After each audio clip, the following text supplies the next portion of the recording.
Os islâmicos da faixa e da Palestina, assim como os iranianos e muitos árabes, sempre quiseram a destruição e a eliminação completa do Estado de Israel.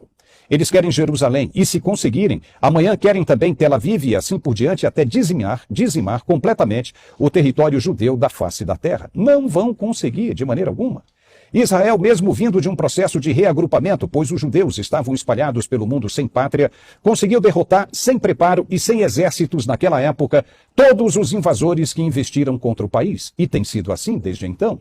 Lá atrás, para quem conhece um pouco da Bíblia Sagrada, em 2000 a.C., um profeta já dizia o que iria acontecer com Israel. Ele disse, em Ezequiel 37, versículo 21, assim diz o Senhor Deus, eis que eu tomarei os filhos de Israel dentre as nações para onde foram, e os ajuntarei desde os arredores, e os trarei à sua própria terra.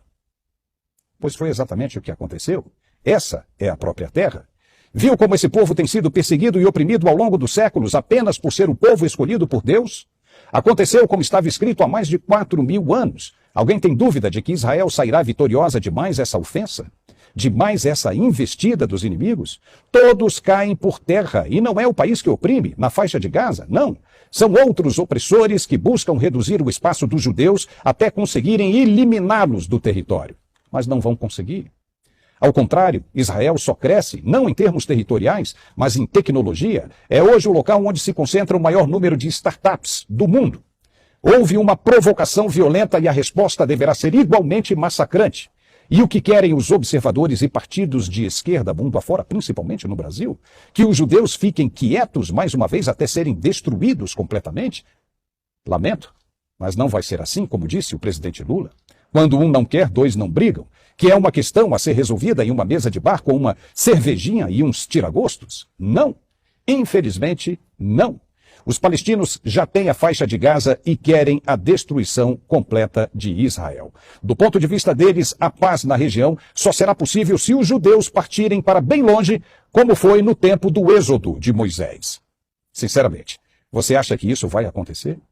Claro que não. O povo de Israel entende que ali é a terra prometida e vai lutar com a segurança da proteção de Deus. Então acabou.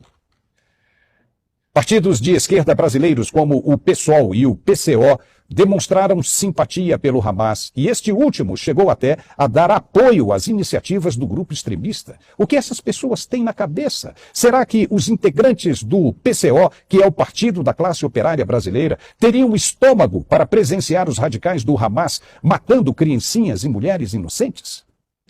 E esses caras ainda querem ter representação social no Brasil? Como é que pode? A imagem que circulou pelas redes sociais do candidato à prefeitura de São Paulo pelo PSOL, Guilherme Boulos, é verdadeira, sim. Dele com mais 2 integrantes do partido dizendo em inglês que o PSOL estava com a Palestina. O PCO chegou a comemorar, dizendo nas redes sociais que o dia de sábado, marcado pelo maior ataque terrorista sofrido por Israel, foi histórico. Como pode isso? Será que esses ignorantes viram realmente o que aconteceu? Isso é terrorismo. É fomentar a violência. Não aquelas senhorinhas que foram para a porta do Congresso Nacional manifestar no dia 8 de janeiro. Esses caras que fizeram essas postagens é que deveriam ser presos, porque a mentalidade deles é de terror, é de violência. Eles deveriam responder no STF por causa dessas postagens. Até o assessor especial do presidente Lula, Celso Amorim, cometeu um escorregão. De acordo com a revista Oeste, na edição desta segunda-feira, Amorim assinou o prefácio do livro Engajando o Mundo, a construção da política externa do Hamas.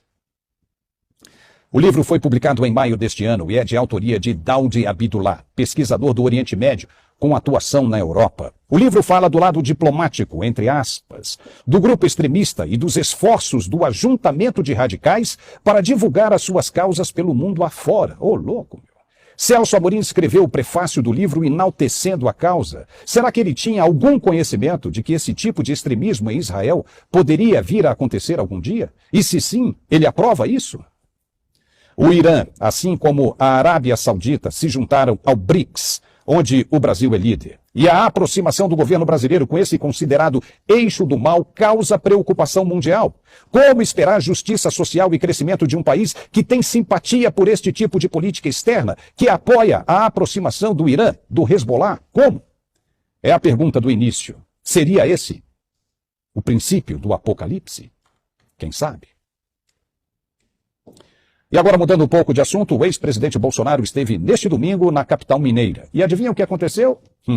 Arrastou multidões por onde passou. Uma motociata, como nos velhos tempos, foi organizada e reuniu milhares de participantes. Veja.